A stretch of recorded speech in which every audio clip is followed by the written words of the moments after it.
La lámpara se modela como la serie de dos resistencias y una inductancia.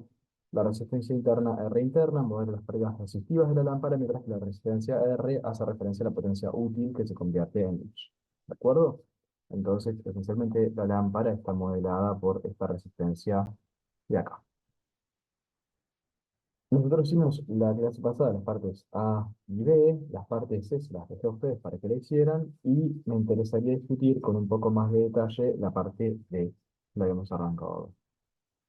Y entonces la parte D nos pide calcular el valor del capacitor a conectar en paralelo con la lámpara de forma tal que el factor de potencia visto sea 1, ¿no?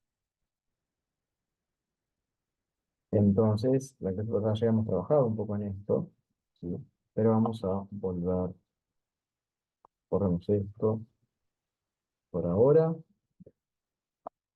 Entonces, tenemos nuestra lámpara, ¿sí? Está acá, esta es la lámpara, ¿sí? Y si quisiéramos hacer el diagrama de fasores para la lámpara, ¿sí? Lo habíamos hecho la clase pasada, que tenemos el voltaje de la fuente en el eje horizontal, entonces tenemos la corriente por aquí. Tenemos acá un ángulo phi, ¿bien? O sea, el ángulo es menos phi, pero ahí estoy poniendo simplemente el valor absoluto, phi hacia abajo. Si fuera más phi, sería phi en el otro sentido, en sentido antihorario, digamos. Bien, entonces, en la parte D de este ejercicio, esto era lo que estos comentarios nos han entrado de la clase pasada, eso que está ahí, pero en la parte D nos piden, bueno, suponete que ahora tenés tu mismo circuito y a la lámpara le conectás un capacitor en paralelo, ¿tá? Y lo que la letra dice es, bueno, ¿cuánto tiene que valer la capacitancia C para que el factor de potencia visto sea 1? Les recuerdo que el factor de potencia, sí, esencialmente nosotros tenemos la potencia entregada por la fuente, y la potencia entregada por la fuente se puede calcular como VRMS por IRMS por coseno de phi, donde phi es el desfasaje entre la corriente que sale de la fuente y el voltaje, el pasó el voltaje de la fuente. A esta cantidad que está acá, coseno de phi, es lo que le llamamos factor de potencia. Entonces, la letra me pide qué valor debe tener esa capacitancia para que el factor de potencia sea 1, es decir, para que coseno de phi valga 1. En otras palabras, para que phi sea 0. Si phi es 0, entonces el factor de potencia vale 1. ¿Sí? Y en consecuencia la potencia entregada por la fuente es máxima. Esta es otra manera que podríamos preguntar, ¿no? ¿Cuánto debe valer la capacitancia C para que la potencia entregada por la fuente, la potencia media entregada por la fuente, sea máxima? ¿Bien? Entonces ahora analicemos un poco el diagrama de fasores para ver por qué colocar un capacitor en paralelo efectivamente aumenta mi factor de potencia. Bien, entonces la primera observación a realizar es que tenemos esta corriente que sale de la fuente y ahora, al igual que teníamos cuando mirábamos circuitos de corriente continua, la corriente cuando llega al nodo se divide en dos corrientes, en este caso en dos fasores de corriente. Una que pasa por el fasor, que le digamos el fasor corriente sub C, y otra que va a venir a pasar por la lámpara, ¿sí? Se le va a llamar I sub X. Y esto, al igual que teníamos cuando aplicábamos ley de nodos en un circuito de corriente continua, nos dice que el fasor corriente que sale de la fuente es igual al fasor corriente que atraviesa la lámpara más el fasor corriente que pasa por el condensador.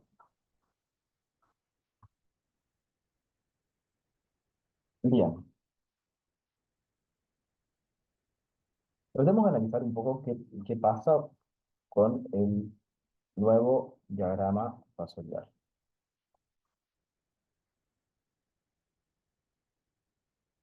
Otra vez tengo el mismo voltaje que antes. Si el voltaje no cambió. El voltaje estaba por la fuente, yo mi fuente no la toqué para nada.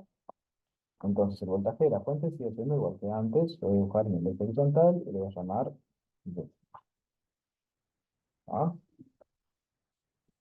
Por otro lado, uno podría pensar que la corriente que pasa por la lámpara ahora es distinta a la que pasaba antes. ¿Sí? Antes me refiero a esta situación. Esta es la situación que teníamos antes, esta de acá. Así que es un esquema simplificado de esto, ¿verdad? Esencialmente yo a todo esto que está acá, lo estoy llamando de lámpara.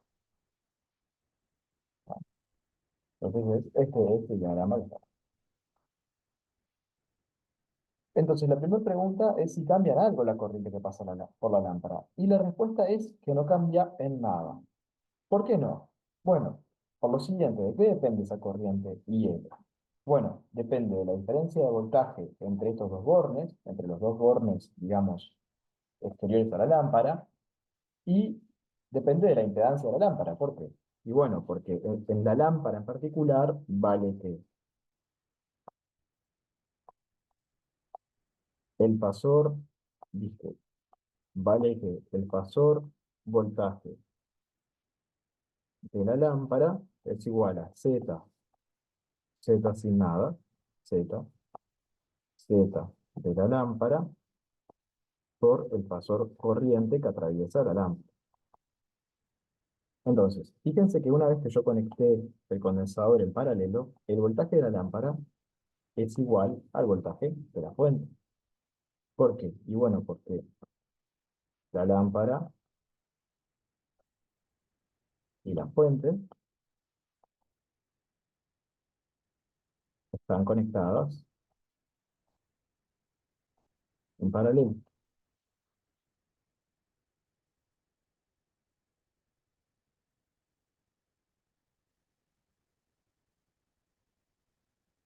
Y este Z de la lámpara no cambió, porque la lámpara sigue siendo la misma que antes. Entonces, este Z de la lámpara es igual al Z de la lámpara en la parte A, es una cantidad constante, esto no cambia.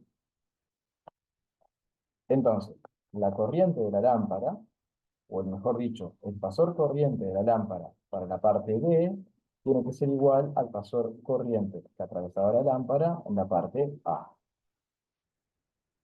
¿Esto queda claro? No cambia el pasor corriente. Eso es muy importante para hacer el diagrama fasorial.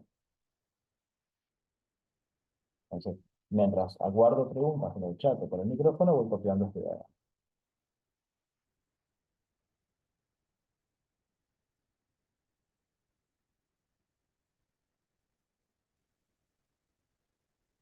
¿Eso qué quiere decir? Eso quiere decir que si yo quiero dibujar acá la corriente de la lámpara, va a ser la misma que tenía antes. Y lámpara. Y acá tengo un ángulo y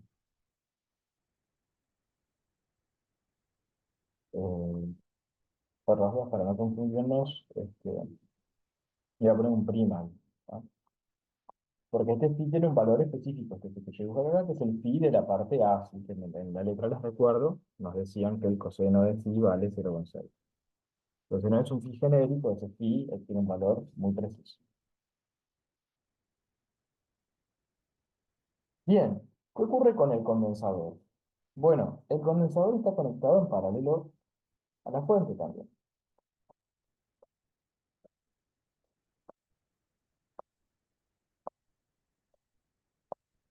En paralelo a la fuente. ¿Qué quiere decir eso? Bueno, quiere decir que el pasar voltaje del condensador es igual al pasar voltaje de la fuente. Por lo tanto, si yo quisiera dibujar mi pasar voltaje, que para el caso del condensador, simplemente sería igual a ese pasor lila que dibujé en el eje horizontal. Entonces ahora me gustaría dibujar ahí también la corriente asociada al condensador, la corriente que pasa por el condensador. No sé cuánto vale su módulo, pero sí que conozco el desfasaje. ¿Por qué? ¿Cómo se vinculan el fasor corriente que pasa por un condensador con el fasor voltaje del mismo condensador? ¿Qué ángulo hay entre ellos? ¿Se acuerdan? Esto es importante. Francisco me dice, ¿phi más? Y la respuesta es no, no es phi más. Estoy preguntando por el ángulo entre Y David acá me dice pi sobre 2, exacto, pi sobre 2. Recuerden que el pasor voltaje, digamos, lo que estoy preguntando es sobre el mismo condensador. Tengo un condensador. Por acá pasa una cierta corriente, y C, y por acá tengo un cierto pasor voltaje asociado al condensador. Entonces, el pasor corriente que pasa por el condensador y el voltaje que pasa por el condensador van a estar siempre desfasados pi sobre 2. Esto les invito a que no lo vamos a repasar ahora por cuestiones de tiempo, ¿sí? Esto repasen el teórico, repasen la clase pasada, que también hablamos sobre esto. Sí, no voy a entrar en detalles ahora, de nuevo, porque no tenemos tanto tiempo para eso, pero es importante que esto lo tengan presente, ¿sí? Que sepan cómo son los desfasajes entre el voltaje del condensador y la corriente que pasa por el condensador, entre el voltaje de un inductor y la corriente que pasa por un inductor. En ambos casos es pi sobre 2, pero en un caso uno está adelantado respecto del otro. En el caso del condensador, o sea, no dije nada. En un caso, uno está adelantado respecto del otro y en el otro, el otro. En un caso, el voltaje adelanta la corriente, en otro, la corriente adelanta el voltaje. En el caso del condensador, la corriente adelanta al voltaje. Si no se lo acuerdan, se lo pueden derivar, pero no, por cuestiones de tiempo no lo vamos a hacer. Entonces, como la corriente adelanta el voltaje del condensador, en un ángulo pi sobre 2, la corriente tiene que estar sobre el eje vertical.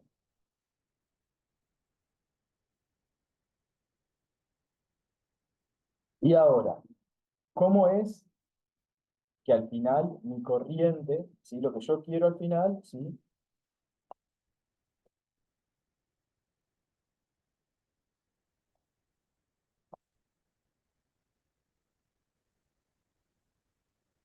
Pasor y C adelanta en pi sobre 2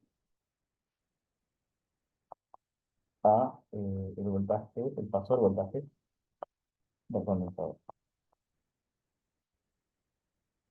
¿no? Y ahora, ¿cómo es entonces que introduciendo este pasor corriente puedo hacer que al final mi factor de potencia sea cero? Bueno, porque yo lo que quiero es, quiero que el desfasaje entre la corriente total,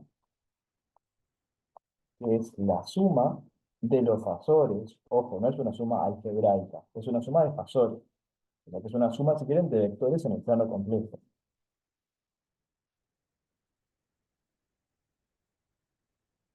Quiero que el desfasaje entre este fasor corriente total y D sea cero, porque entonces el factor de potencia será igual a coseno de cero, que es 1. ¿Sí? Bueno, entonces, ¿qué tengo que hacer? Esencialmente lo que voy a querer, ¿cómo hago la suma de fasores? Bueno, hago una suma de vectores, ¿sí? Estos fasores tienen una componente horizontal y una componente vertical, ¿sí? Yo lo que quiero esencialmente es que mi fasor corriente total, y si quiero que el desfasaje entre esta corriente y el voltaje sea cero, yo lo que quiero es que la corriente la suma de las dos corrientes, I lámpara e IC, sea una cantidad real o sea un vector en el eje horizontal. Fíjense que cuando yo sumo, si hago la suma, tendría, por ejemplo, acá algo así. Entonces, este no me sirve porque ahí la suma, simplemente la suma de tres, la corriente y que sale de la fuente. Vamos a lo que dice Daniel, que efectivamente Daniel me dice, la componente imaginaria tiene que anularse, está perfecto, Daniel, en eso ya llegamos.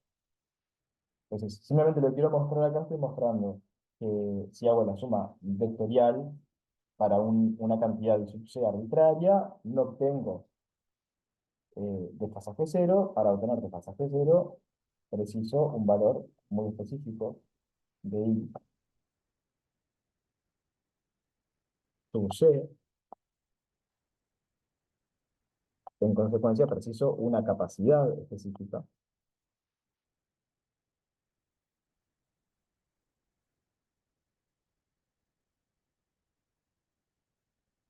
Ah, entonces ahí sí me queda que la componente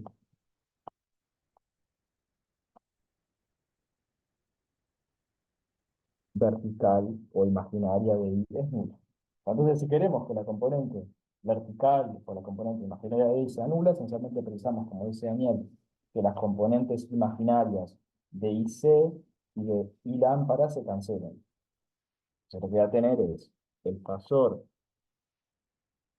IC va a ser igual al módulo de I lámpara por, fíjense que quiero la componente vertical, entonces voy a multiplicar por seno de phi.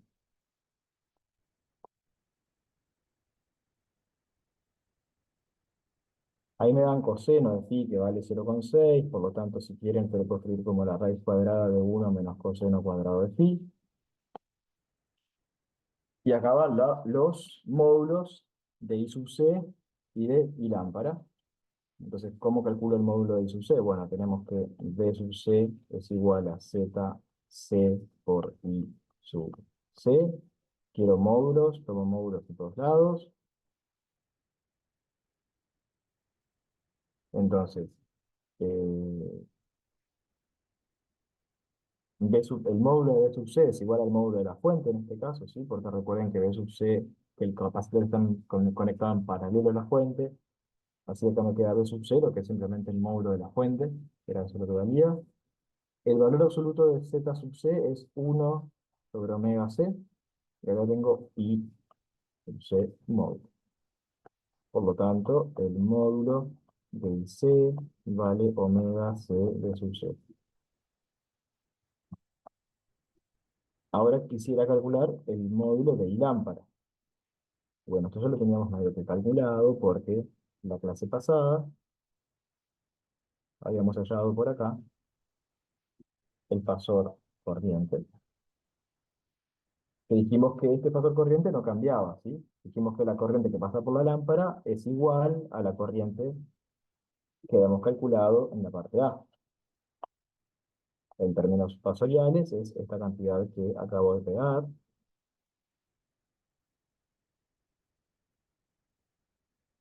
Ahí, así que esto es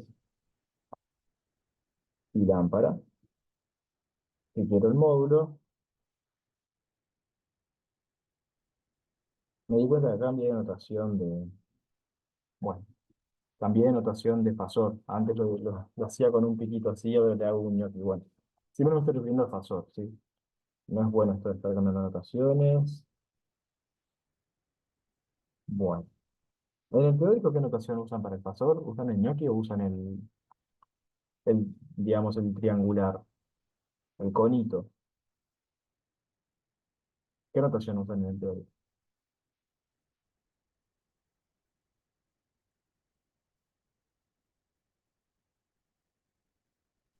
El conito. Perfecto, gracias. Entonces vamos a seguir con el conito, ¿no? Así somos consistentes, porque si no, después es un caos.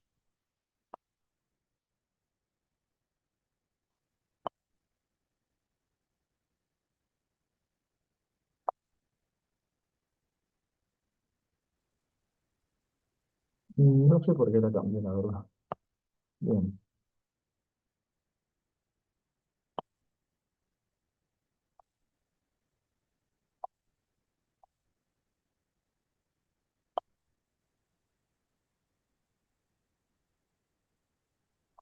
bien, trataré de cambiar todo, quizás alguno me quede sin cambiar, pero bueno.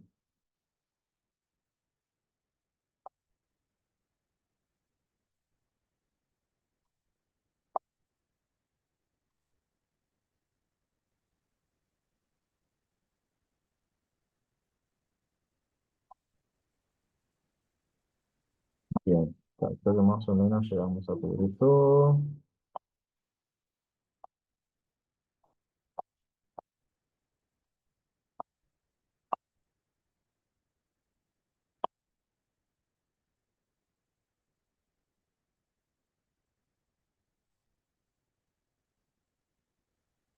Bien.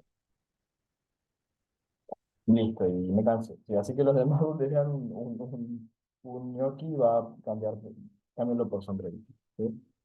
Capaz que acá que vamos a hacer la cuenta conviene que esto quede más prolijo. Esto es solo notación, si no cambia nada, pero lo hago simplemente porque ustedes después van a leer esto y uno se confunde, después no sabe qué es qué. No.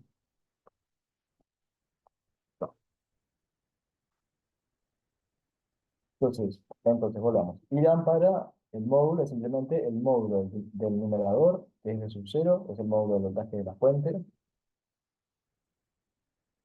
Ahí va, David me dice el techito para el fasol y el gnocchi para el complejo antes. Perfecto.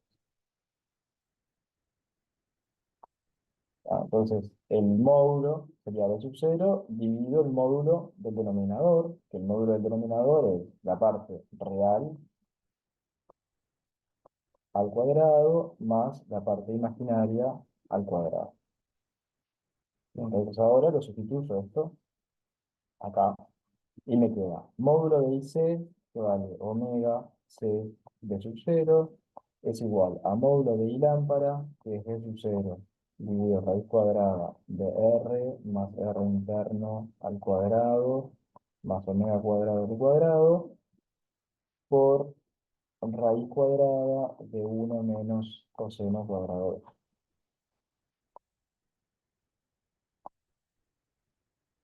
Y entonces acá despejamos C. Y tenemos el valor de C, tal que el coseno de phi, el nuevo coseno de phi prima, ¿sí? Es C, que es lo que nos pedía la ley. ¿Sí? ¿Alguna pregunta de lo que vamos a hacer?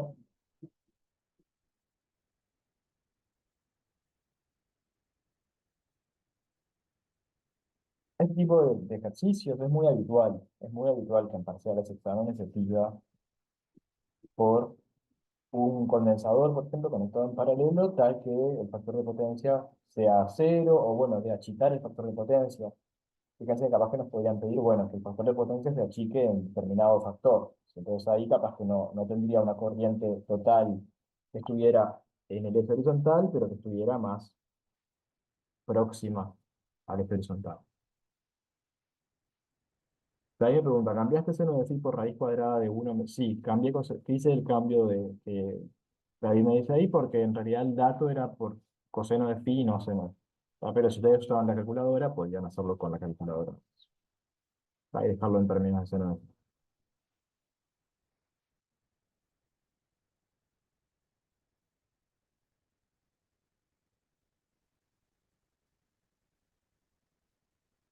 De nada, David.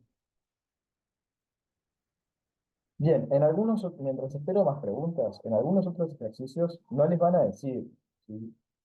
Es habitual que también se les diga qué dispositivo conectaría y cómo lo conectaría de forma tal que el factor de potencia sea nulo.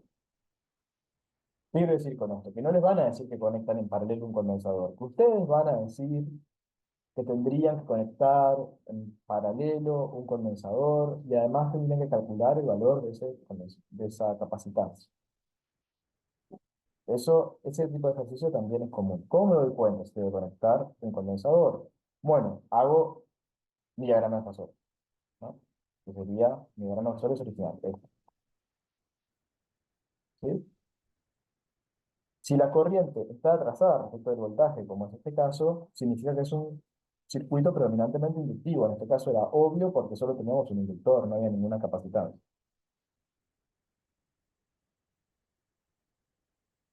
Puede ser que ande mal de internet, sí.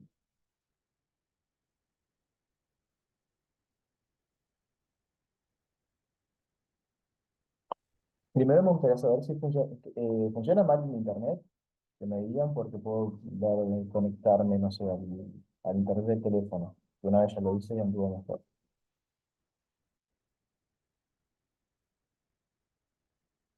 Entonces me gustaría saber si alguien más está teniendo problemas. A mí no me ha dicho viste que en general te dice que tu conexión a internet es inestable o cosas así, y por ahora no me ha dado ningún cartel de esos. Está. Gracias, Jasmine. Si Jasmine no lo vio, ya con que una persona no lo vea, significa que al menos problema de este lado no debería estar. Bien, entonces, sí, repito. ¿Está? Lo que les estaba diciendo era que a veces en algunos ejercicios les podrían pedir estudios similares a este. Podrían tener, por ejemplo, la lámpara acá, y les podríamos pedir a partir a partir de ay, a partir de lo que tiene acá, a partir de este circuito, les podrían pedir, bueno, indique qué dispositivo conectaría y cómo lo conectaría para aumentar el factor de potencia, por ejemplo. O para que el factor de potencia sea nulo. Sea uno, perdón. Nulo no, sea uno. ¿Sí? Podrían preguntarnos eso.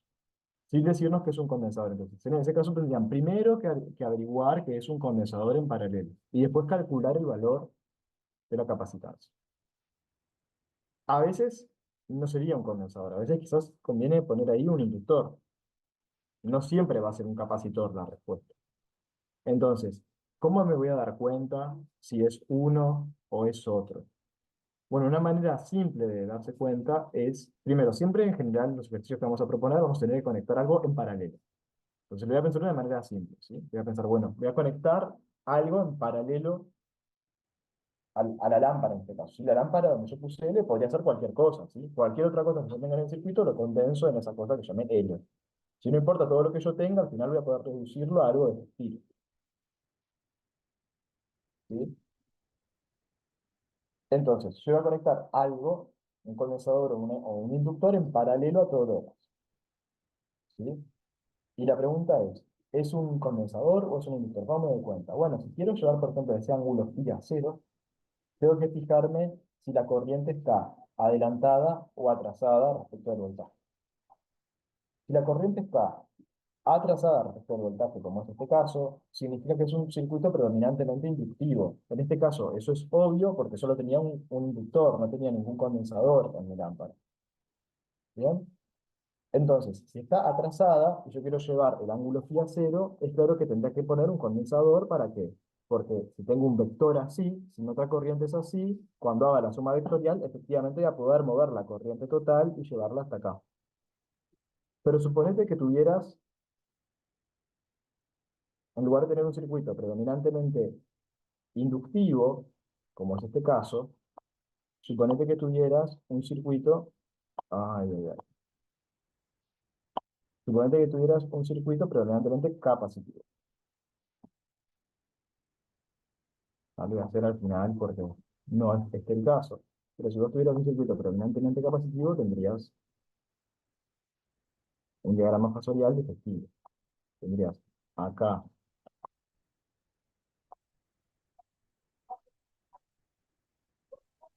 tu voltaje, ¿sí? Y tendrías tu corriente en algún lugar por acá. Entonces, ahí, suponte que esta es la verdad, ¿sí? Ahí no te serviría colocar un condensador, porque el condensador seguiría estando perpendicular al voltaje de la fuente. Entonces, ese condensador lo que te haría es moverte tu corriente neta hacia acá. Si vos querés tener factor de potencia más chico, no te sirve, de hecho te vuelve factor de potencia más grande. Mejor dicho, perdón, me confundo con esto. Te vuelve el ángulo más, te vuelve el factor de potencia más chico, ¿sí? Al aumentarte el ángulo. Si recuerdan que el factor de potencia es coseno de phi, para ángulos, phi va a estar entre 0 y pi sobre 2, ¿sí? Cuanto más cerca de pi sobre 2, más chico coseno de phi. Entonces me achica el factor de potencia. Típicamente lo que uno quiere es aumentar el factor de potencia. Entonces, en este caso, no me convendría ponerme un condensador porque lo que haría sería aumentarme el ángulo phi y en consecuencia achicarme el factor de potencia. Entonces, en este caso, ¿qué me serviría si tuviese algo así? Bueno, acá lo que te serviría sería ponerte un inductor en paralelo. Pones un inductor en paralelo y el inductor en paralelo está adelantado pi sobre 2.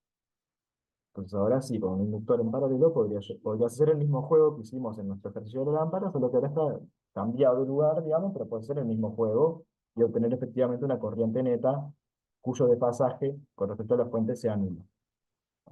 Pero entonces, típicamente, cuando pidamos esto, van a tener que conectar o bien un condensador o bien un inductor en paralelo a todo lo demás. Esa es una solución, una salida fácil. Si quiero aumentar mi factor de potencia, esa siempre es una solución. Simple. ¿No? Bien, preguntas. Entonces, este no es el caso, ¿sí? Esto lo hice como un ejemplo por, bueno, ¿qué pasa si nos pasa, estamos en otro problema, otra situación, que no es la de este ejercicio?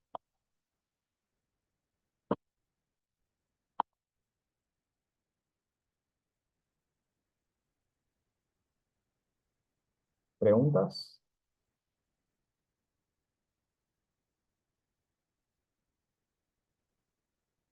¿Comentarios?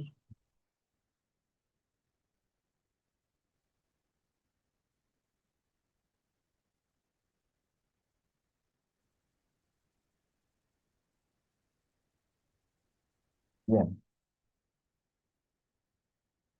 entonces, si no hay comentarios, vamos a dejar acá con lo que es corriente alterna. Es importante que avancen en este práctico, ¿sí? Que traten de sacarse de arriba todas las dudas, ¿sí? Que traten de preguntar ya sea esta clase, la clase que viene o la otra clase. Tenemos dos clases más por delante, pero que realmente cuando terminemos las clases tengan resuelto este práctico. Sí, eso es importante.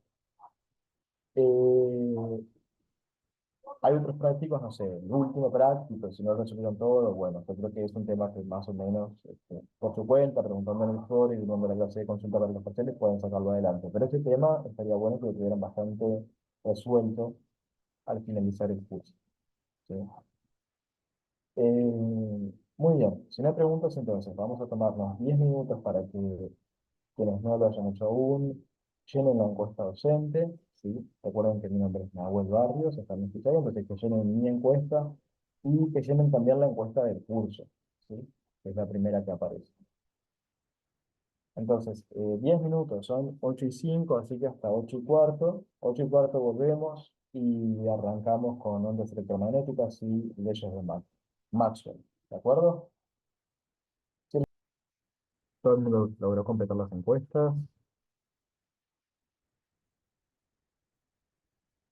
Bueno, les agradezco que se hayan tomado sus minutos, ¿sí? Como les dice ahí en el texto, cuando lo van a llenar, realmente es importante. Bueno, no les dije, me olvidé, ahora ya está, que era importante también que hicieran comentarios, ¿sí? Porque también uno saca mucho de los comentarios. Más allá de que hay información general, los comentarios son muchas veces mucho más ricos que algunas de las preguntas que hay ahí. Pero bueno, tarde se los estoy diciendo, no olvidé. Eh, pero bueno, igual de todas maneras, aunque no haya escrito ningún comentario, muchas gracias, ¿sí? Porque es información valiosa para el resto del curso y para nosotros como docentes, está para ver qué cosas dejamos, vamos bien encaminados, qué cosas no nos funcionan, si a veces uno prueba cosas y no andan. Y bueno, por supuesto que si quieren decirme algo más, ya sea ahora, por mail, lo que sea, si entonces con toda libertad de hacerlo, ¿sí?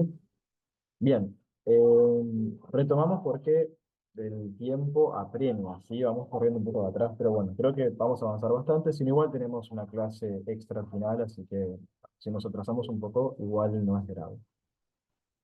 Entonces, volvemos.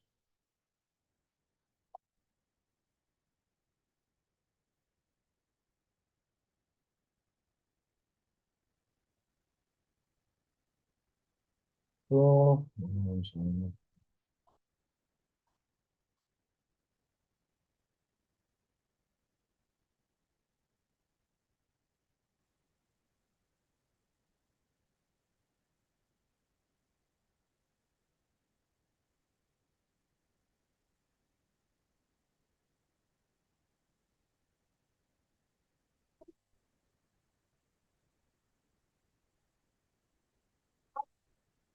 Bien, ahora sí.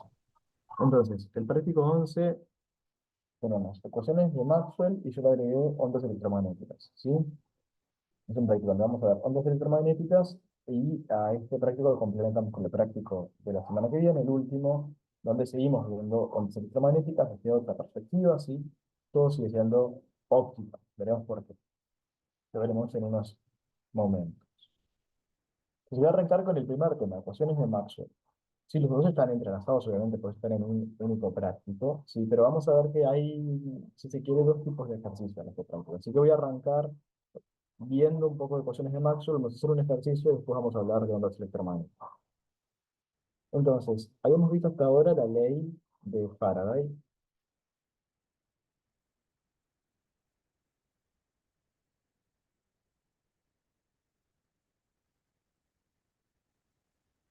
que se puede escribir así.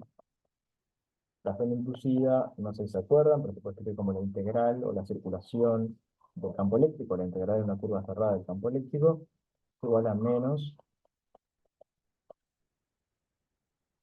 la derivada respecto del tiempo del flujo de campo magnético. ¿Sí? Tenemos un análogo, que lo mencionamos alguna vez hace varias clases, pero ahora lo vamos a ver. Existe un análogo a esto, ¿sí? Para el campo eléctrico, es decir, podemos tener circulación de campo magnético a partir de variaciones en el flujo de campo eléctrico. ¿Sí?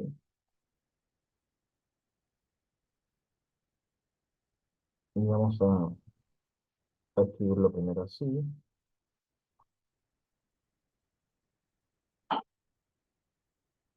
Y tenemos que podemos generar campo magnético, si es una ley simétrica respecto a la Faraday, a partir de variaciones en el flujo de campo eléctrico. Pero nosotros ya hemos visto una ley que vinculaba la circulación de campo magnético con corrientes, que en aquel caso era la ley de Ampère. Entonces, a la combinación de estas dos se llama ley de Ampère-Maxwell. Fue Maxwell el que añadió este término a la ley de Ampère y de ahí el nombre ley de Ampère-Maxwell. ¿Sí? Que se verifica experimentalmente, pero que uno también la puede ver asumiendo cierta simetría entre las ecuaciones, cierta simetría entre campo eléctrico y campo magnético. Bien, esta cantidad que está acá, esta cantidad que está acá tiene dimensiones de corriente, ¿sí? Porque multiplicamos cero. Y se le llama corriente de desplazamiento. Es un nombre, es una definición. ¿Sí?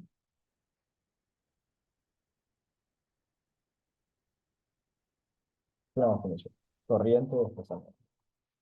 Y no es una corriente en el sentido usual del término. Por acá no tenemos un flujo de carga, no tenemos un desplazamiento, o que representa la palabra correcta, no tenemos un flujo de cargas, ¿sí? Que esté provocando esta corriente.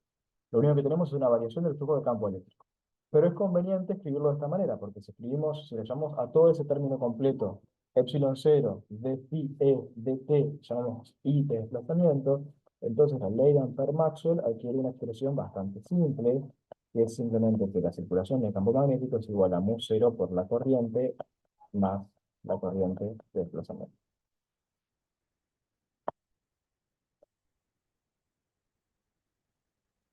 Entonces, para ver esta ecuación en acción, vayamos a hacer un ejercicio de práctica.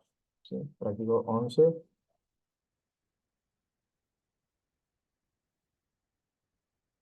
Y hagamos el ejercicio 1 para empezar.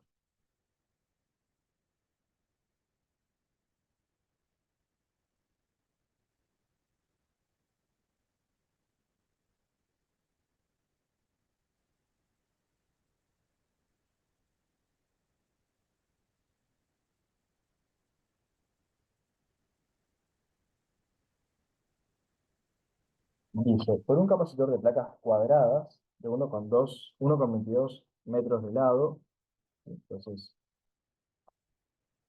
nos dan números, pero suele usar letras, sí. Vamos a resolver simbólicamente el ejercicio. Entonces, por un capacitor de placas paralelas cuadradas de 1,22 metros de lado, como se muestra en la figura, circula una corriente de carga de I igual 1,84 amperes. Parte A, ¿cuánto vale la derivada del campo respecto del tiempo entre las placas del condensador? Vamos primero a hacer esa parte. Entonces vamos a suponer que tenemos un condensador de placas cuadradas paralelas. Y entonces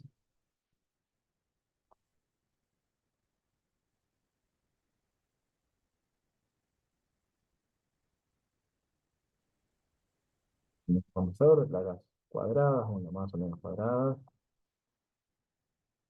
Vamos a llamarle a este lado y nos piden de entrada calcular la derivada del campo respecto de t. Esto es una letra A, por lo tanto.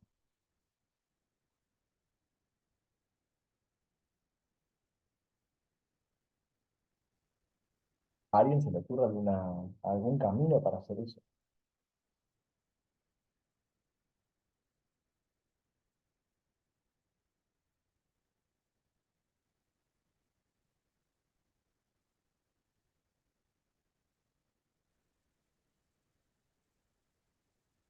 Bien, ¿qué pasa si yo en lugar de pedirles la derivada del campo, si supongamos que un camino parece más simple, es hallar solo el campo eléctrico? ¿Qué pasa si yo les pido hallar el campo eléctrico entre medio de un condensador de placas planas, paralelas, y por supuesto despreciamos los efectos de borde? ¿Saben calcularlo? El campo eléctrico dentro de un capacitor de placas planas paralelas. Sí, lo hacías con Gauss y te quedaba sigma sobre epsilon sub 0. Ahí va. Ahí va, perfecto, perfecto, perfecto. Entonces, como dice Daniel, lo puedes resolver usando Gauss, ¿sí? No lo vamos a usar Gauss otra vez, porque bueno, ya lo saben cómo hacerlo. De última, si después tienen dudas, lo vemos luego. ¿Sí? Pero si ustedes resuelven con Gauss, el resultado que les da es que el campo entre las placas es sigma sobre epsilon cero. Donde sigma es la carga de una de las placas, estamos mirando los módulos, será el valor de la carga de la placa positiva, dividida el área de la placa, que en este caso por ser un cuadrado vale digamos, el lado al cuadrado, por epsilon cero. Entonces, ya está. Y si yo quiero ahora la derivada, ¿sí? Esto va a ser 1 sobre a cuadrado epsilon cero por la derivada de la carga respecto del tiempo. Y acá ahora hay dos posibilidades que no podemos distinguir en este ejercicio porque no tenemos información suficiente.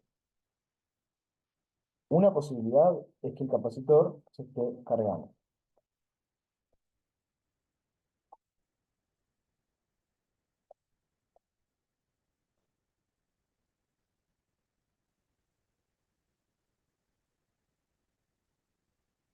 Fíjense que esta corriente no puede ser una corriente constante. Si yo tengo un capacitor conectado a una fuente y a una resistencia, lo que sea, o no está conectado a una fuente, pero tengo un capacitor conectado en un circuito y circula una corriente por ese circuito, hay dos cosas que pueden estar pasando. O bien el capacitor se está cargando o bien se está descargando. En cualquiera de los dos escenarios, la corriente es una cantidad que varía en el tiempo, ¿no? O sea que esta corriente que nos están dando es la corriente por un instante de tiempo específico, esta corriente ahí. Sí, entonces acá vamos a hallar la derivada del campo respecto del tiempo también para un instante específico. Es una derivada que va a ir cambiando de valor a medida que transcurre el tiempo. ¿Sí? ¿Qué ocurre si el capacitor se está cargando? Bueno, que dQ de t es positivo, entonces el valor de I que está acá es positivo, ¿no? Entonces, como el valor de I que nos dan es positivo, vamos a decir que dQ de t es igual a I. Entonces, en ese caso, nos queda que dE de t es igual a I dividido a cuadrado sobre epsilon. La otra posibilidad, 2, es que el capacitor se esté descargando.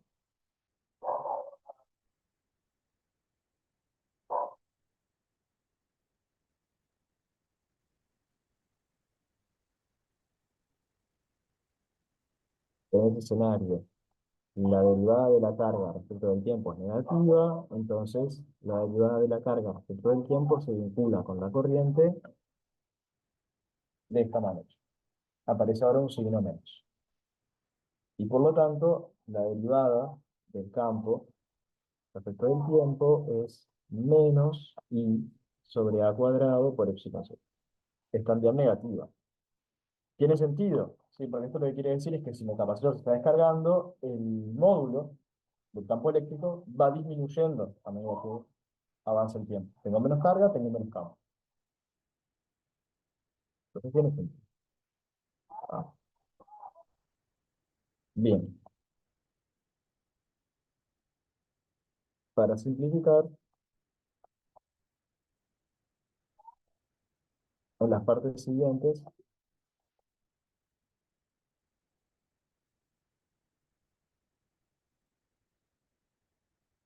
consideraremos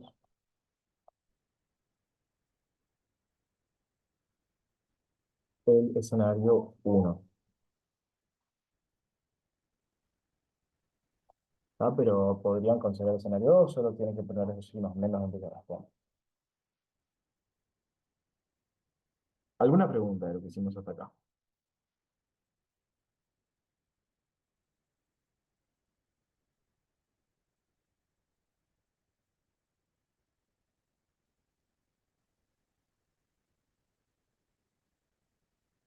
Bien. Parte B. ¿Cuál es la corriente de desplazamiento a través de la trayectoria cuadrada entre las placas que se muestran en la figura? Si me viene a la letra, pero tenemos acá.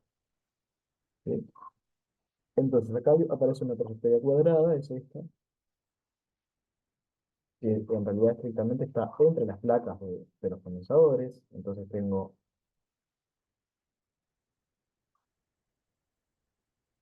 digamos,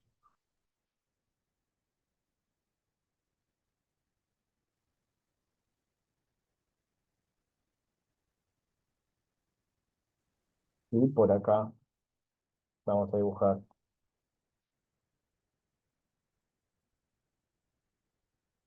un anillo amperiano, que en este caso es cuadrado, ¿sí? Que tiene, supongamos, lado B.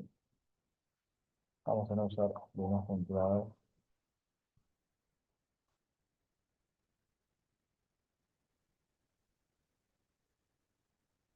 Y lo que nos piden es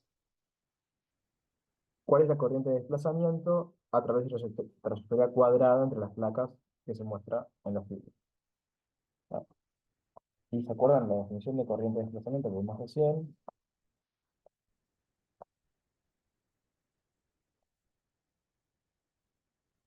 Era epsilon cero derivada del flujo de campo eléctrico respecto del tiempo. Entonces, lo que debemos calcular acá es, en primer lugar, el flujo de campo eléctrico,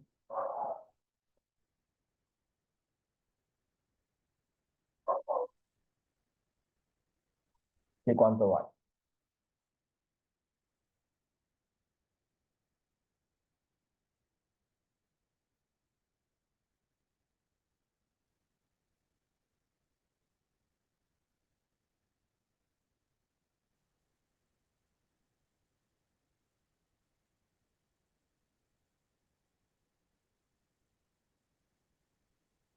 Por los duelos, ¿te acuerdas? El flujo de campo eléctrico era esto.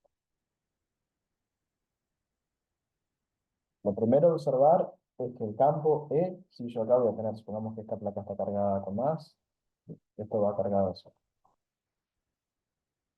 Entonces voy a tener un campo eléctrico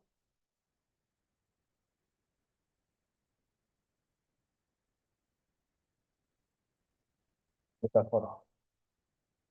Y el módulo de ese campo eléctrico no depende de la distancia. ¿Sí? Dijimos recién que valía sigma sobre el epsilon cero. Acá no aparece ningún R, ningún X, ningún Y, nada. ¿Sí? Es el campo, si ignoramos las condiciones de borde, es una cantidad independiente de la distancia de la placa. En particular, entonces, es independiente de esta área que yo quiero integrar. Yo ahora, ¿qué quiero integrar? Bueno, quiero integrar sobre esta área que está acá. El área dentro de la esfera imaginaria esa que me dice.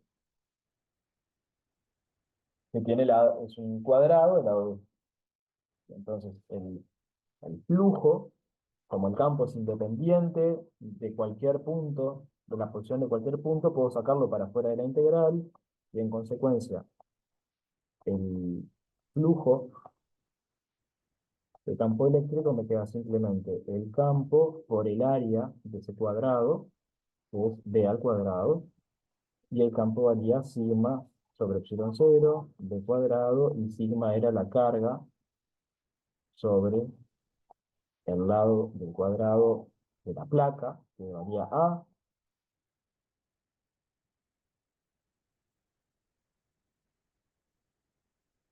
Entonces, si quiero la derivada del flujo respecto del tiempo, tengo que derivar esta cantidad.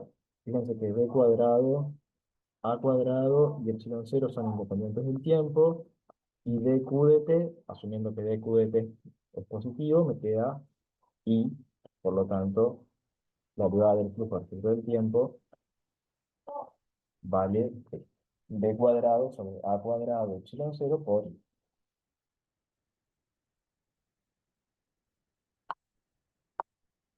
¿Alguna pregunta?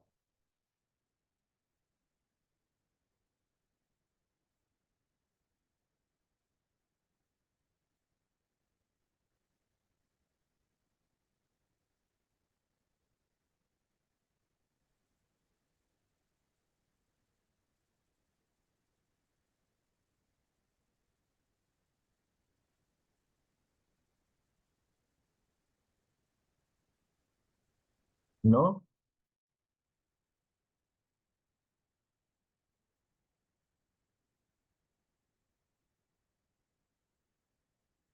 ¿Comentarios?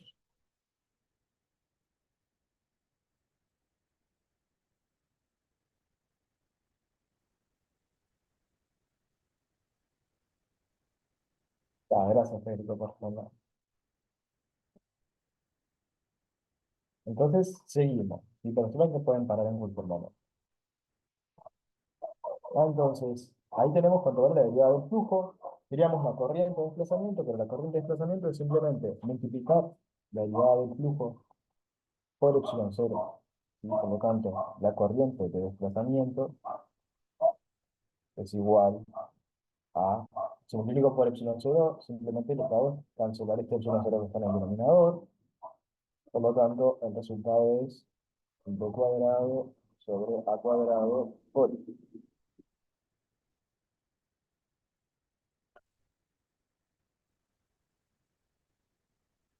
Después tenemos la corriente de desplazamiento que, efectivamente, como debe ser, tiene dimensiones de corriente.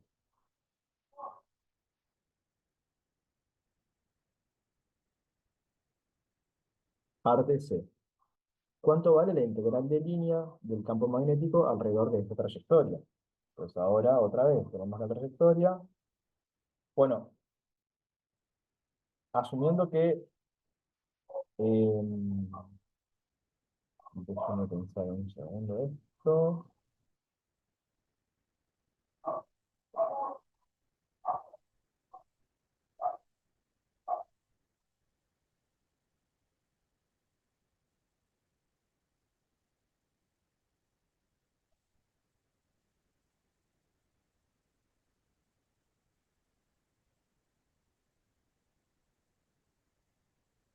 Bien, entonces queremos la circulación y parte C. Vamos a ir al azul, estamos con azul ahora.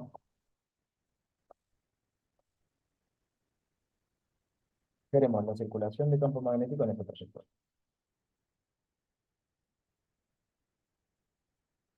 ¿Sí? Entonces, esto sería igual a mu cero por i más i de desplazamiento.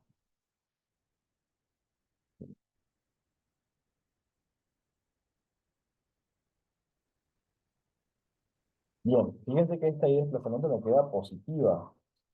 Significa que va en el mismo sentido que la corriente real, que era esta. Entonces, el campo magnético que está generando tendrá que circular de esta manera. No sé si se ve, pero lo digo acá por las dudas.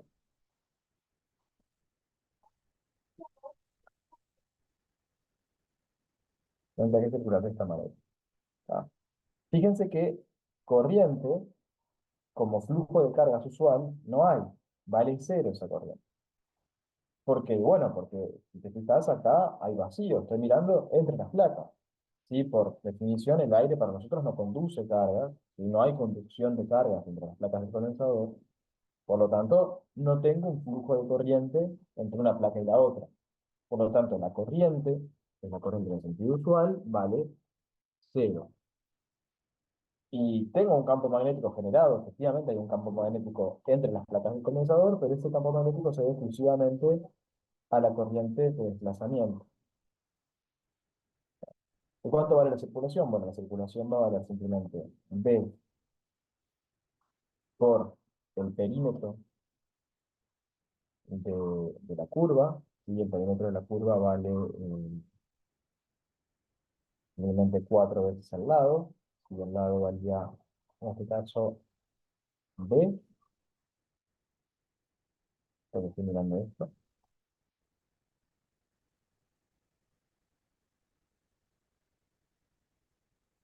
y esto es igual a mu cero por la corriente de desplazamiento, que es B cuadrado sobre A cuadrado I. ¿Tá? Por lo tanto, el módulo de B es mu cero B sobre 4 A cuadrado por...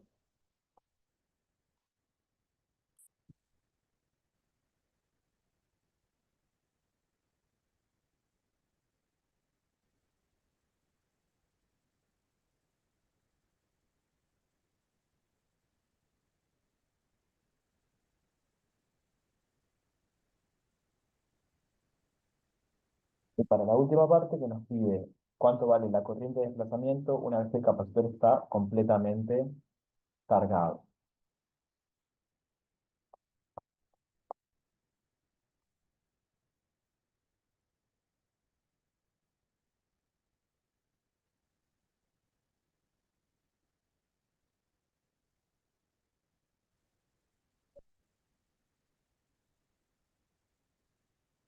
¿Cuánto va?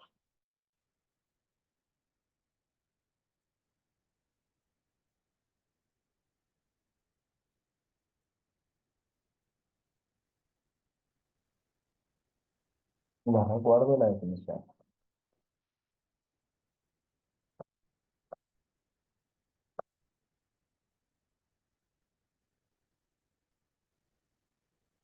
Cero, no sé, exactamente, cero. Si el capacitor está completamente cargado, eso quiere decir que ya no hay, podemos escribirlo más explícitamente aún. Podemos simplemente decir que esta corriente de desplazamiento habíamos dicho que era igual a que era igual a B cuadrado sobre A cuadrado por I. Pero esto vale cero. Cuando el capacitor está completamente cargado, la corriente vale cero. Este término en particular vale cero cuando el capacitor está completamente cargado.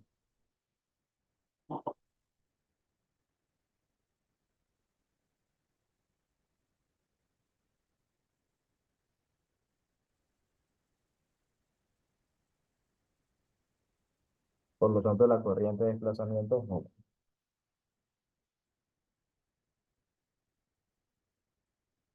Y termina el ejercicio. Eso era todo. Hay preguntas, lo que hicimos, comentarios.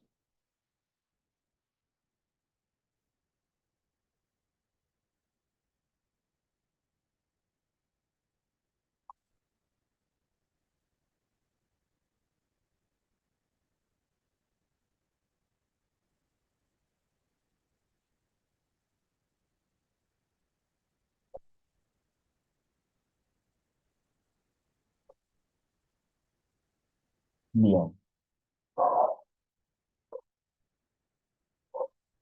Este ejercicio es muy parecido al ejercicio 7.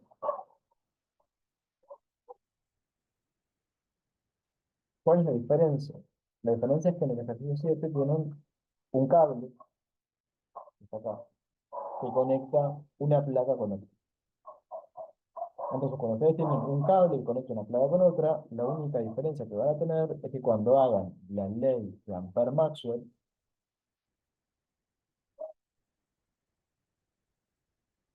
este término va a ser distinto de eso. ¿No? Pero lo demás es igual. ¿Sí?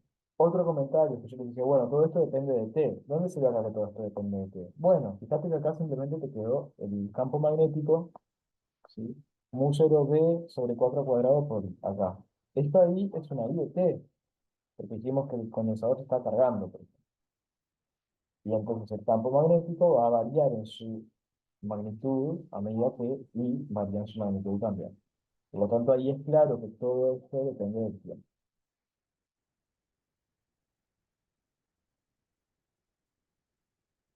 Bien, estos son los ejercicios de Ampère-Maxwell. ¿Sí? En general es este tipo de problema que combina cosas que ya habíamos visto, ¿sí? Ley de Gauss con cosas que ya habíamos visto también, ley de Ampère, por ejemplo, pero ahora le agregamos este término nuevo de corriente de desplazamiento y ahí tenemos ley de Ampère-Maxwell.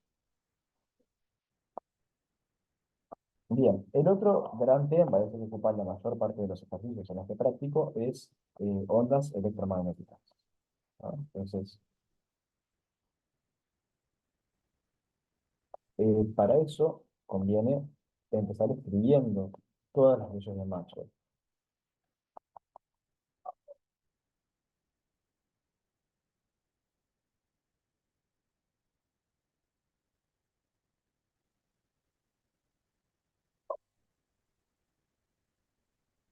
Las que vimos en el curso. Entonces tenemos la ley de Gauss,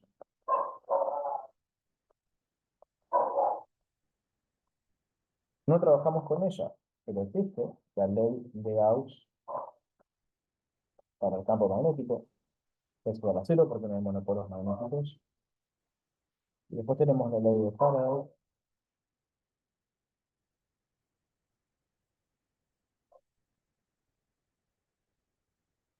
y después tenemos la ley de Ampère-Maxwell.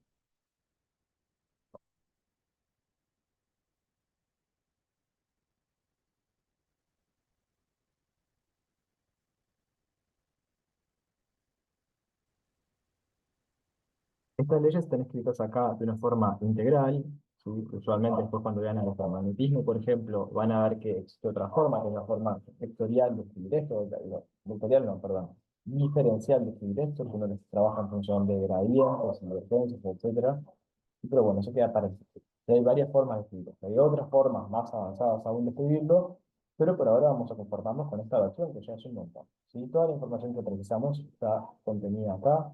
Si lo que hizo Maxwell esencialmente fue agarrar leyes que ya existían, pero que no tenían una formulación matemática precisa, y las sistematizó en este conjunto de leyes. Sí, fue un logro excepcional de la física del siglo XIX, y más excepcional aún fue al que dio lugar, que es lo que vamos a ver un poco hoy. Lo que ocurre es que si uno combina estas ecuaciones de manera adecuada, uno tiene una ecuación de onda.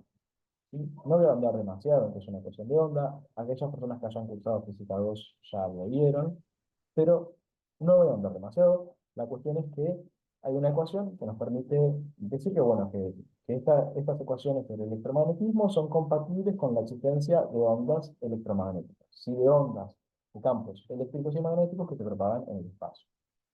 Es decir, que uno puede encontrar soluciones de campo magnético que tienen esta forma. Campo eléctrico y magnético, en este caso campo eléctrico, subir así,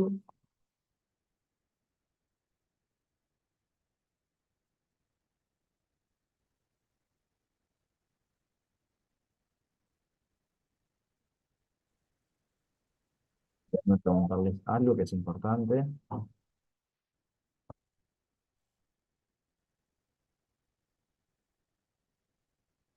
Una pregunta, ¿cursaron física 2?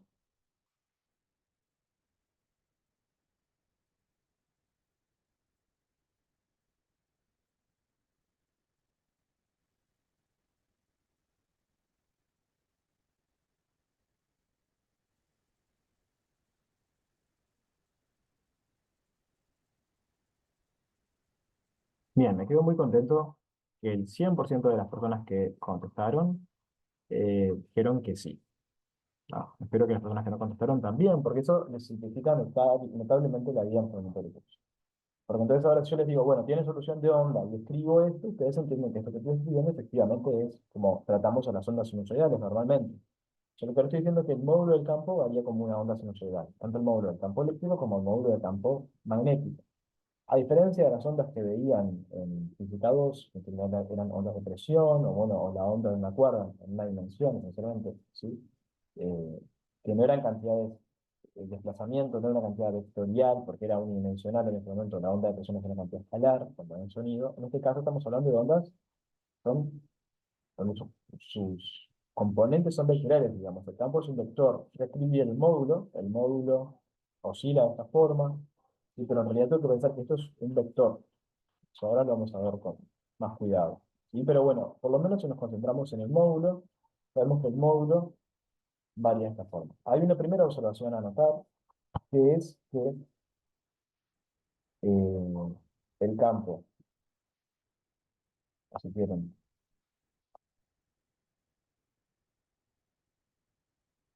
los campos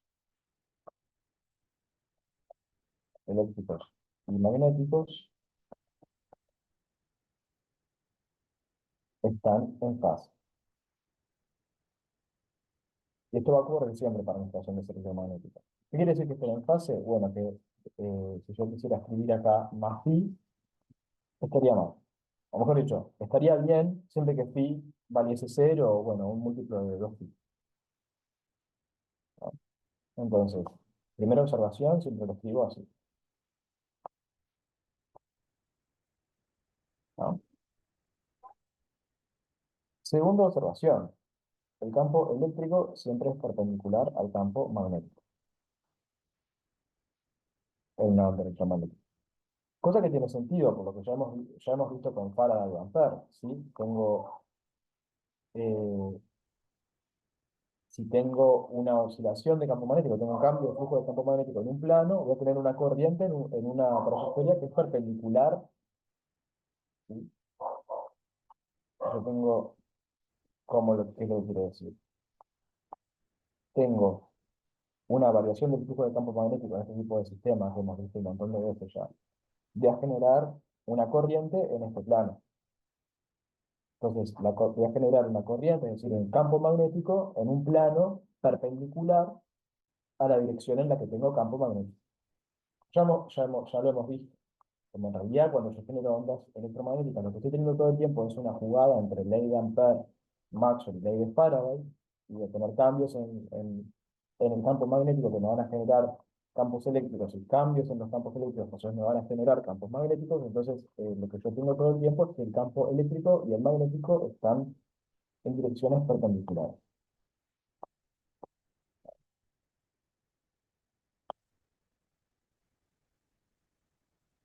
Una tercera observación es que la dirección de propagación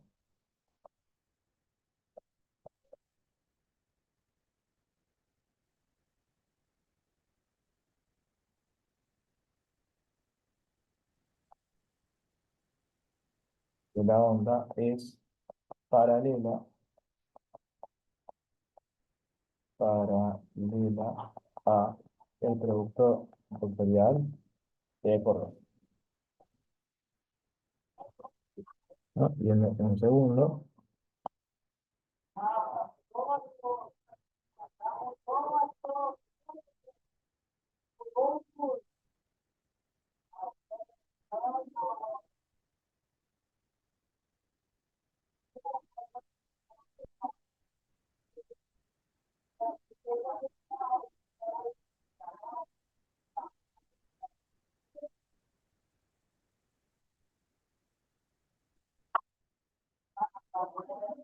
entonces, acá hay un dibujo, ¿sí?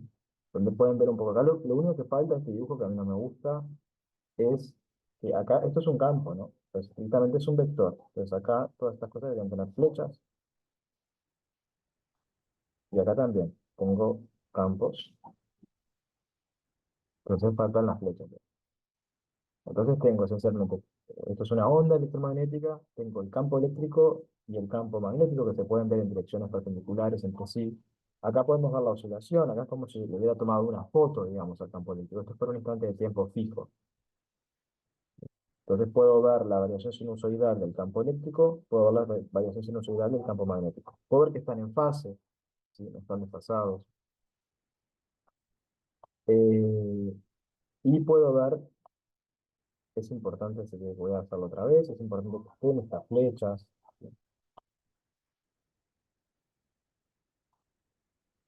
Y puedo observar que si uso la regla de la mano derecha para hallar el producto escalar, voy del campo eléctrico hacia el campo magnético, efectivamente la dirección de propagación coincide con esta que está acá.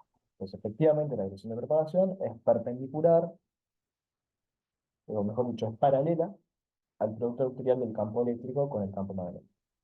Además, acá aparece, por ejemplo, la longitud de onda, ¿sí? Que recuerden que es la distancia entre dos picos de máxima amplitud,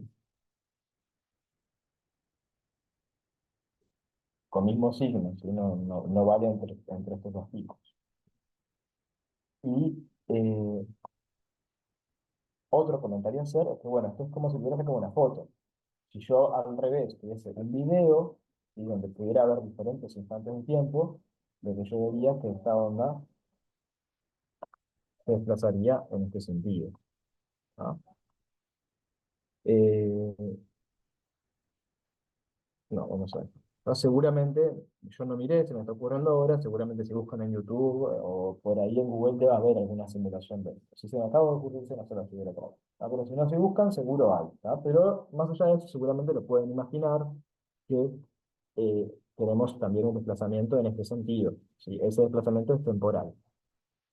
Entonces, esencialmente cuando tenemos el módulo del campo eléctrico, hace todo el recorrido, empieza acá, empieza a disminuir su módulo cambia de signo y luego vuelve y volvió a llegar acá. Bueno, todo ese tiempo es lo que llamamos un periodo. Llamamos periodo. La cantidad omega que definimos ahí se define como 2pi sobre el periodo, ¿sí? Esta omega que está acá. Y después tenemos K, que se vincula con la longitud de onda, como 2pi sobre lambda. A la cantidad lambda, entonces le llamamos longitud de onda, y la cantidad K le llamamos número de onda. A estas ondas que están caracterizadas por un único valor de omega se les llama ondas monocromáticas, porque ese omega es el que le da el color a la onda. Entonces, yo, por ejemplo, si estoy mirando un láser, mejor no mirarlo directamente, pero si veo un láser que va a ser en alguna dirección, ese láser va a tener un color característico. El láser es algo muy parecido a una onda monocromática. Tiene un color, quiero decir. ¿Sí? En general, la luz a la que estamos habituados, la luz del sol, por ejemplo, es luz blanca, donde tenemos una superposición muy grande de frecuencias. Y eso es el caso característico. Tenemos un espectro, si vamos a tener una onda electromagnética con varias frecuencias. Pero en este caso, vamos a simplificarnos la vida, vamos a trabajar siempre en física 3 con ondas monocromáticas planas. ¿Qué es planas? Es este tipo de ondas. Si uno puede tener ondas esféricas, otro tipo de ondas que no vamos a ver en física 3. Siempre cuando hablemos de ondas electromagnéticas, eh, muchas veces vamos a decir planas, quiere decir que es este tipo de onda, tal cual está dibujado acá, y monocromática, ¿sí? Que también quiere decir que va a tener un solo omega, ¿tá? Que no lo vamos a escribir como una suma o una integral de estas ondas que aparecen acá, ¿sí? Entonces, simplemente monocromática plana significa que la vamos a poder escribir así. Eso es lo que quiere decir, y que vectorialmente la podemos representar así. Eso es lo que quiere decir monocromática plana, que es una expresión que aparece habitualmente en los ejercicios. Eh, y con esto creo que estamos en condiciones de hacer otro ejercicio, que es el 3. Me falta un comentario. Dos comentarios.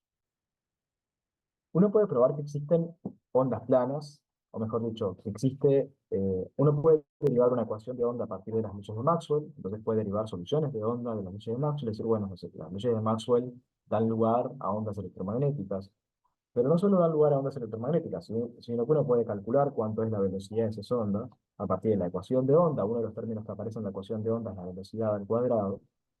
Y entonces, lo maravilloso de estas ecuaciones es que uno encuentra este valor. Bueno, Ustedes miran, bueno, eso no es sorprendente. Si estás en el electromagnetismo, es natural que las constantes que te aparezcan son las dos constantes con las que venís trabajando hasta ahora. ¿Sí?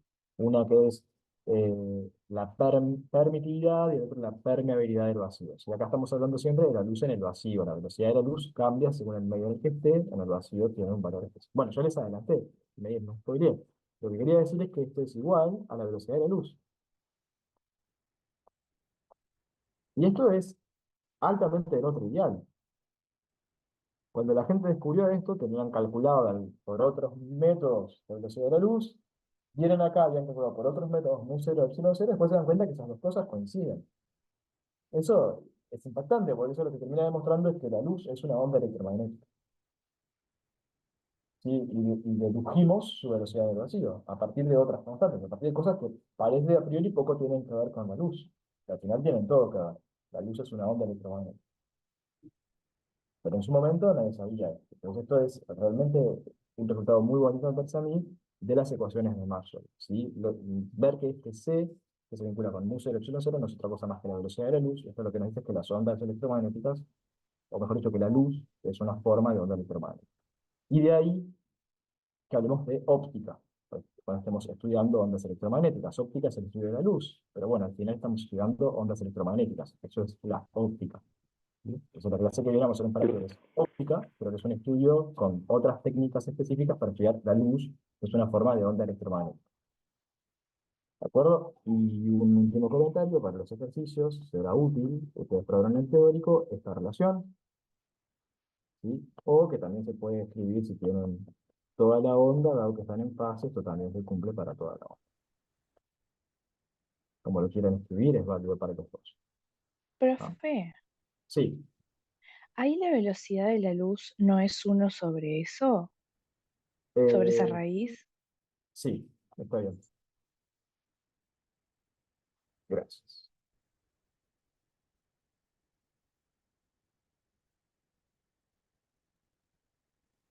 Perfecto. ¿Tengo algún comentario más por acá? Ah, perfecto, era todo los mismos comentarios. Muy bien. Gracias, Ramiro, y gracias, Lara, por notar el error.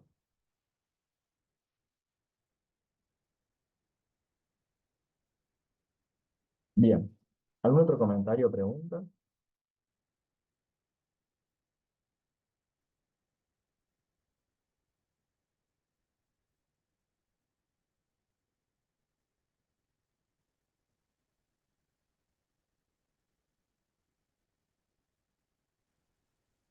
Bien. Entonces, con esto ahora sí podemos pasar al ejercicio 3.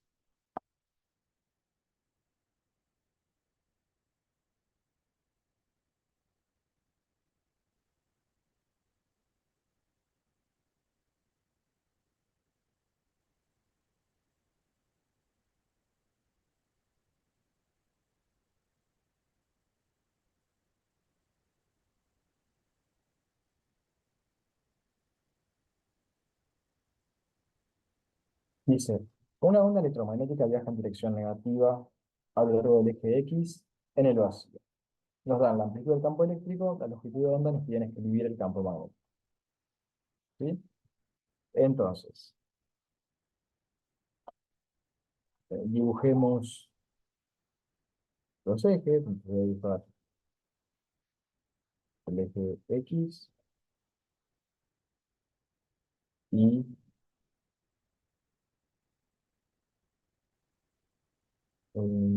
déjame dibujarlo mejor así.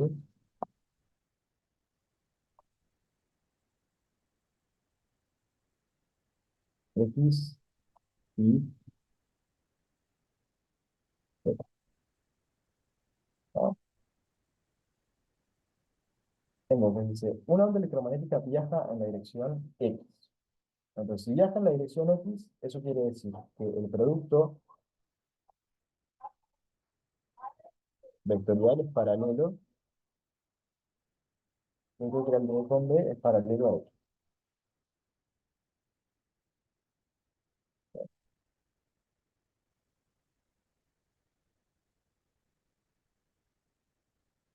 Y eso quiere decir que, bueno, voy a tener el campo eléctrico y campo magnético en los versores, según los versores Y y z.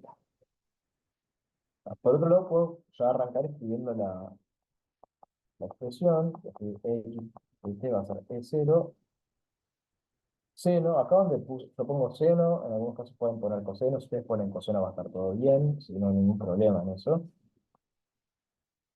Y la primera observación es que como se desplaza en la dirección de x negativas, acá va un x, perdón, va un signo de más. Y esto es porque se desplaza, la onda se propaga hacia las x negativas. Aún más, una primera observación. Una segunda observación es que esta cantidad que yo escribí acá, x, ¿sí? Ahí va a aparecer la coordenada en la dirección de propagación de la onda, porque acá justo se propaga en la dirección del eje X, pero la onda se podría propagar perfectamente en la dirección del eje Y o Z, etcétera. Entonces ahí podría poner otra coordenada, podría ser KI, podría ser KZ. Pero bueno, acá como se propaga en la dirección del eje X, sí ponemos ahí una X. Y lo mismo voy a tener con B. B sub 0, seno KX más omega T. A esta cuestión del signo más porque se propaga hacia la dirección de las x negativas, es lo que ya vieron en física 2, y si no lo vieron aún, les recomiendo que repasen el libro, en particular la sección de ondas mecánicas, y donde se discute esto. Bien, ¿qué direcciones puedo poner? Bueno, fíjense que, por ejemplo, si ponemos que el campo eléctrico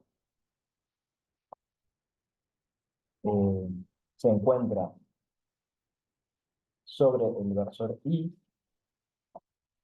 sigo en la dirección del versor I, y ponemos que el campo magnético se encuentra en la dirección Z, entonces efectivamente nos queda una dirección de propagación en la dirección X. En este producto vectorial Y con Z, y nos da una dirección de propagación en la dirección X. ¿Sabes? ¿Qué significaría esto? Bueno, que yo tendría por acá el campo eléctrico, y tendría por acá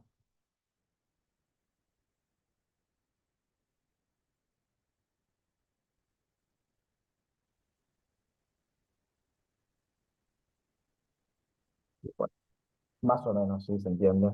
La idea tendría en el eje vertical el campo magnético, y en el eje horizontal el campo eléctrico.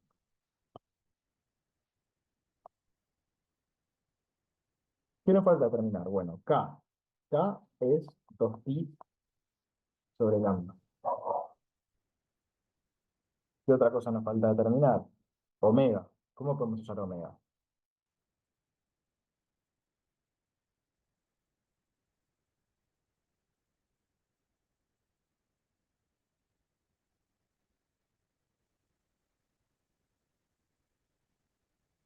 Bueno, les recuerdo. Omega y K se vinculan con la velocidad de la luz. Si no me acuerdo cómo, alcanza sería, bueno, velocidad de la luz tiene que ir en unidades de distancia sobre tiempo. K tiene unidades de 1 sobre distancia. Entonces, si va con K, tiene que K ir abajo. Para que se tengan las dimensiones correctas. Omega es un 2pi sobre el periodo. Entonces, omega tiene unidades de 1 sobre tiempo. Por lo tanto, omega va en el numerador. Entonces, C se vincula con omega y K de esta manera. Por lo tanto, si yo quiero hallar omega, omega es C por K. ¿Sí? Por lo tanto, bueno, podría reescribir, por ejemplo, E, o si quieren B, que es lo que me piden, como B sub 0, seno de K, X menos Z. Me falta determinar B sub 0, pero eso ya vimos que E sub 0 sobre B sub 0 es C, por lo tanto, B sub 0 vale E sub 0 sobre C. Y terminamos el ejercicio. Fíjense que podemos escribir todo en función de lambda, digo K, ejercicio de lambda, en función de E sub 0 y en función de C. C siempre va a ser un dato. Si nos dicen que es la luz que se propaga en el vacío, sabemos cuánto vale C. Y si nos dijeran otro medio, también es un dato, porque siempre puedes ir a Google o puedes ir al ResNet y encontrar cuánto vale la velocidad de la luz en el agua, por ejemplo, y suscribirlo ahí. Entonces, si nos dicen el medio, el vacío es un medio, pero una medida, en alguna medida, ¿sí? Para la luz, o sea, la luz, el vacío no es un medio, pero existe una velocidad de la luz en el vacío. Entonces, si nos dicen dónde se está propagando la luz, entonces sabemos cuánto vale su velocidad. Es un dato. ¿Bien? Muy bien, preguntas. Hay pila de cosas para decir sobre que el vacío no es un medio, pero no tenemos tiempo. Sí, entonces, me dan muchas ganas de hablar sobre eso, pero prefiero optar por una clase más pragmática donde avancemos más en el práctico. Entonces, preguntas.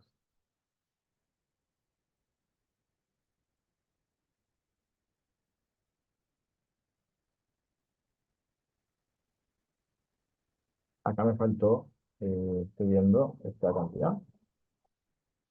Pues,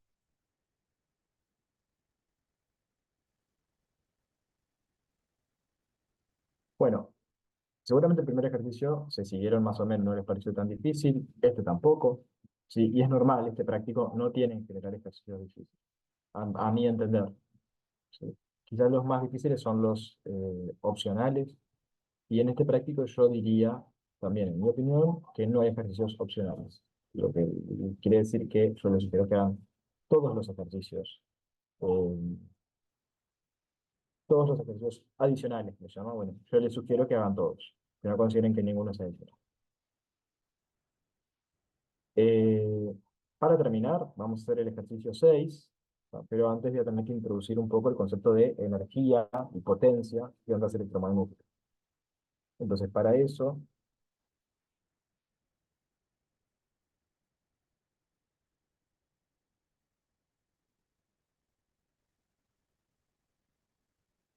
vamos a introducir el vector de Poynting,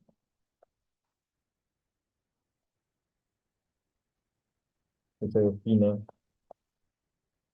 como el producto vectorial del campo eléctrico por el campo magnético dividido mu cero. ¿Qué es el vector de Poynting? Es una cantidad que me indica la potencia de una onda por unidad de área. Y no solo eso, porque si yo les digo potencia por unidad de área, eso es una cantidad escalar. Lo que ocurre es que como estamos mirando ondas, y en particular ondas planas, hay una dirección privilegiada en la que se está desplazando la energía.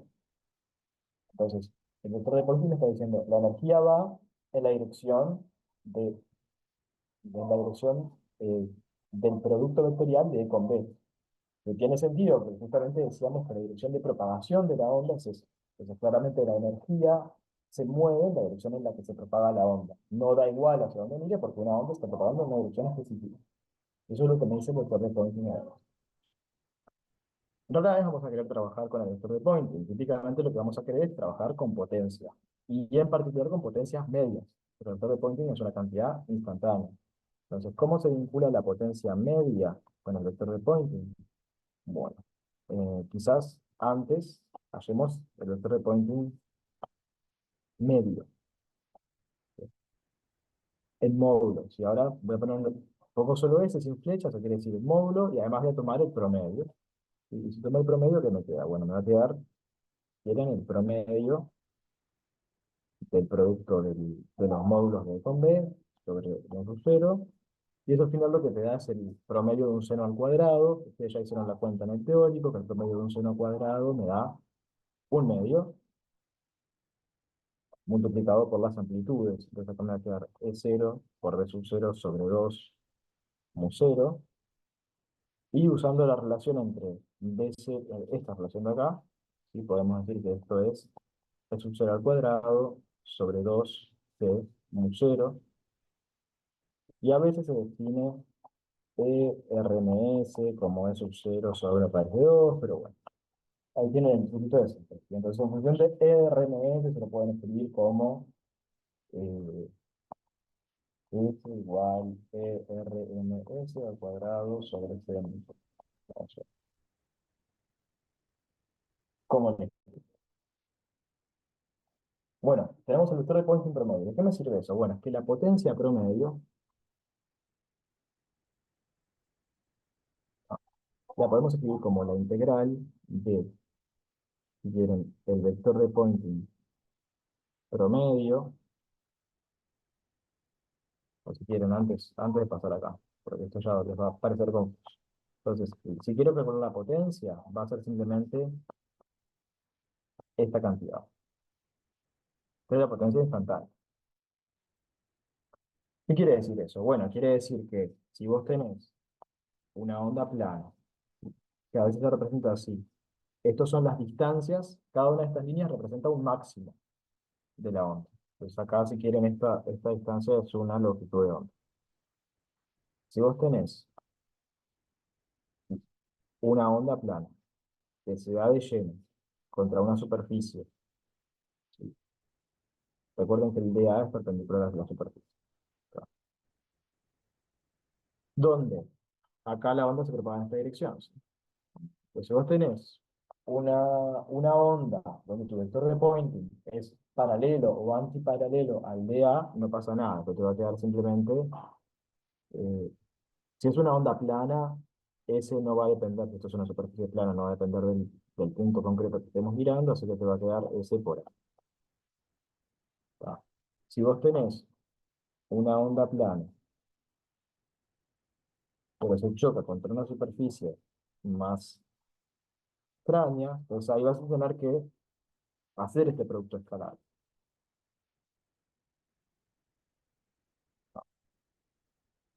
Van a ver que en ejercicios de física 3 no van a tener que hacer muchas veces ese producto escalar, pero igual no es difícil. ¿Qué es lo que ocurre? Hacer el producto escalar, esto se lo dejo como tarea si quieren, piénsenlo. Es lo mismo que calcular la potencia sobre una superficie que es la proyección de esta en esta dirección. Entonces, ustedes calculan la potencia sobre esta superficie de acá, digamos la superficie B', o superficie, pongamos, a ver, A'. Esta es la superficie A.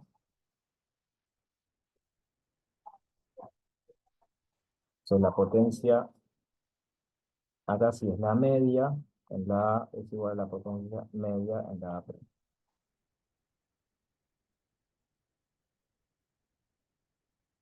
Al final, en este tipo de situaciones, ¿sí? La potencia media es simplemente el vector de Poynting promedio por A. En este tipo de situaciones es lo mismo, solo que el A que van a considerar no es esta área, sino que es esta área.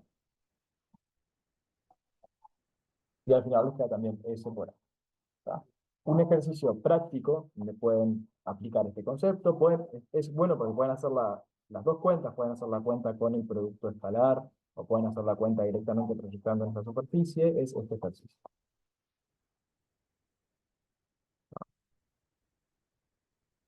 En lo que queda de clase que nos da para hacerlo, vamos a aplicar estos conceptos de vector de Poynting a el ejercicio 6. Dice así. Una onda electromagnética plana se propaga en la dirección menos j, de forma tal que los vectores campo eléctrico y magnético están polarizados en direcciones paralelas a los ejes coordenados. Polarizado quiere decir nada. Si miramos acá, acá el campo magnético está polarizado en esta dirección y el campo eléctrico está polarizado en esta dirección. El campo eléctrico eh, está obligado a moverse en un cierto plano, entonces ese es el plano de polarización del campo. Lo mismo ocurre con el campo magnético. Entonces, están polarizados en direcciones paralelas a los ejes coordenados. Un papel fotográfico de sección cuadrada y lado L se coloca paralelo al plano IK.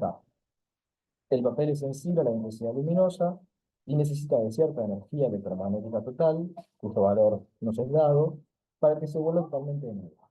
Se mide el tiempo transcurrido desde que coloca el papel hasta que éste se oscurece totalmente y ese tiempo resulta ser de 5,3 segundos. Nos preguntan cuáles son los vectores de campo eléctrico y campo magnético de la onda. Entonces,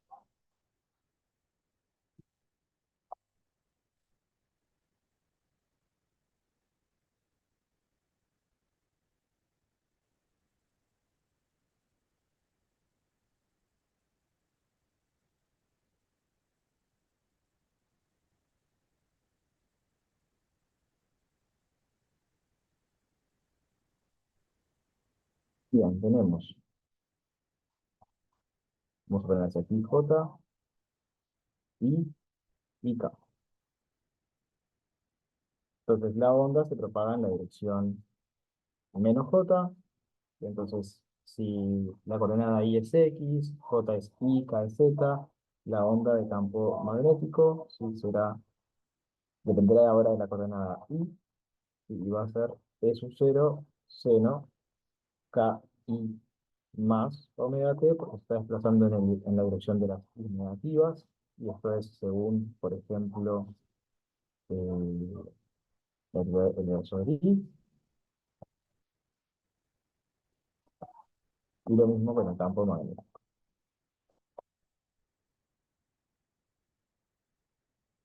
Fíjense que I por K me da menos J, la dirección de propagación. Colocamos por acá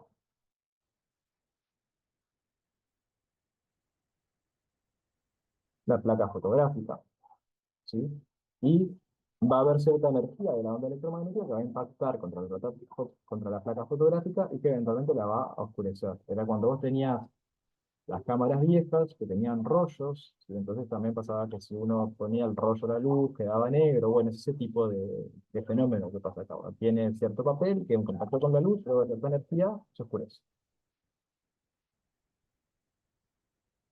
Entonces, em, sabemos que la energía necesaria para que se oscurezca vale U y que el tiempo necesario es T asterisco, y que ambas cosas son conocidas.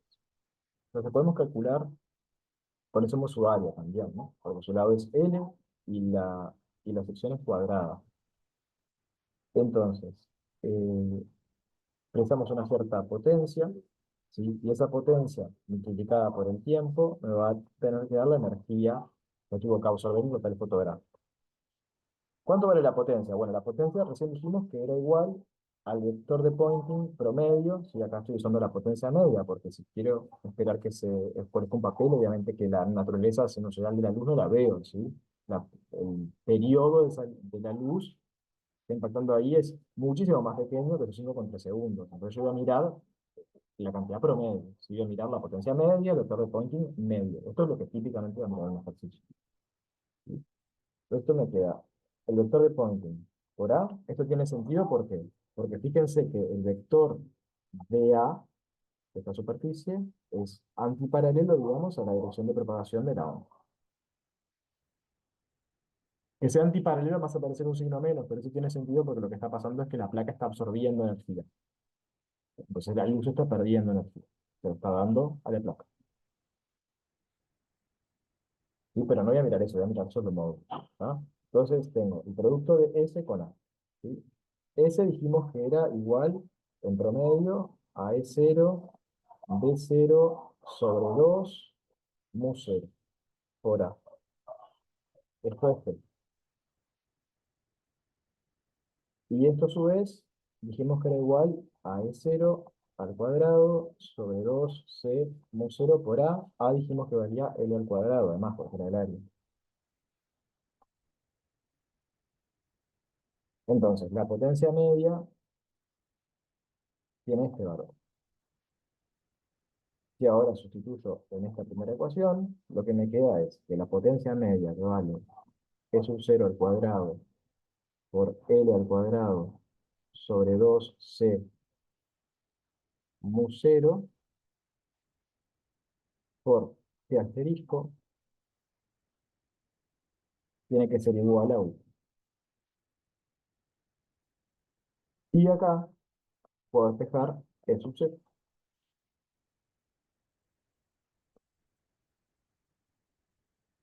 Nosotros nos pedía hallar los campos electromagnéticos, entonces despejo de acá E sub 0. Y una vez que tengo E sub 0, puedo despejar B sub 0.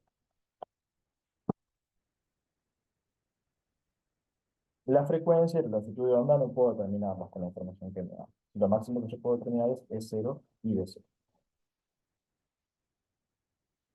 Y ahí termina el ejercicio. Entonces llegamos, bueno, pasé un minuto. Me acabo de pasar un minuto.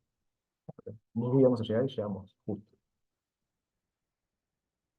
Entiendo que esta clase fue súper expositiva, pero teníamos pila de cosas que dar. Sí, la clase que viene ya estamos más tranqui y podemos ir un poco más despacio. Por la clase que viene sí voy a dejar, mi idea es que haya mucho más espacio para la participación de ustedes, ¿sí? ¿Hay preguntas o comentarios que quieran hacer?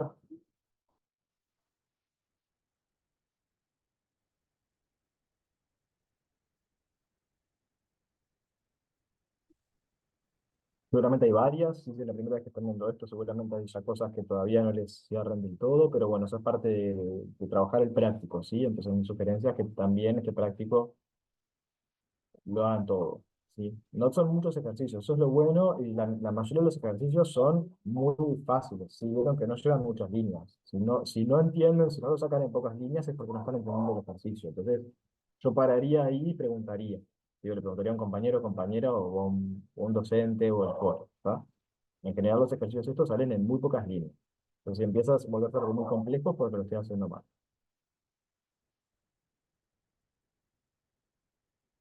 El 2 sale, Ramiro me pregunta, ¿el 2 de dónde sale? El 2 sale de que estoy haciendo la potencia media, ¿está? Fue lo que escribimos acá, que fue bastante rápido, pero fue acá. Acá, cuando yo tomé el promedio, ocurre que esto es el campo eléctrico magnético en su seno. Entonces acá te aparece el promedio al final de un seno al cuadrado. Y te aparecen además las amplitudes, es sub 0 y de 0. Pero cuando vos haces el promedio de seno cuadrado, lo que te queda es un medio. Puedes hacer la cuenta. Pero ese 2 sale a hacer el promedio, en particular a hacer el promedio de seno al cuadrado. Para hacer el promedio en un periodo. Entonces, 1 sobre el periodo por la integral de 0 a un periodo de seno cuadrado, eso está bueno. Y es ese un medio que puse acá. ¿Tá? Sale de que acá estoy mirando el promedio. Esa barrita de ahí refiere a promedio. ¿Tá? ¿Alguna otra pregunta? Más preguntas, comentarios en general. Una pregunta. El ejercicio 5 no sé muy bien cómo encararlo. No sé qué tema es.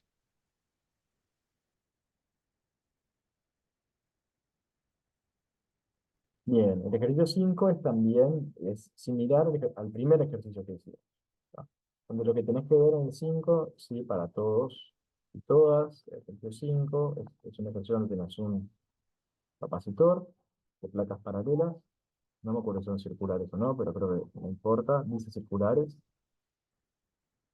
nos dan el radio R y nos dan la separación B.